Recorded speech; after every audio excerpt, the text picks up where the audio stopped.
বিশ্বের শীর্ষ ধনী ইলন মাস্ক তার কাজের নেশা এবং ব্যস্ত জীবনযাপনের জন্যই পরিচিত।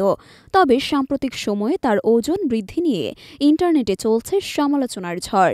কিন্তু প্রশ্ন থেকেই যায়, এটি কি ইচ্ছাকৃত নাকি তার অস্বাস্থ্যকর জীবনধারারই প্রতিফলন? মাস্কের জীবনধারা বরাবরই অগোছালো।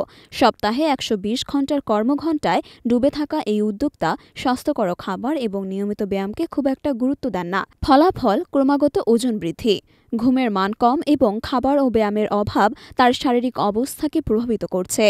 যেখানে আর্থিক সীমাবদ্ধতার কারণে অনেকেই স্বাস্থ্যকর জীবনযাপন করতে পারেন না, সেখানে মাস্কের হাতে প্রতিটি সংযোগ ও সংস্থান রয়েছে।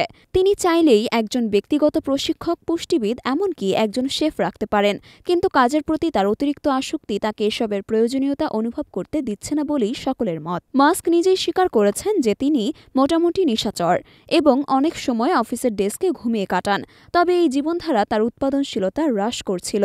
তাই তিনি এখন অন্তত ৬ ঘণ্টা ঘুমানোর চেষ্টা করেন, যদিও এটি প্রাপ্তবয়স্কদের জন্য সুপারিশকৃত ৭ ঘণ্টার কম।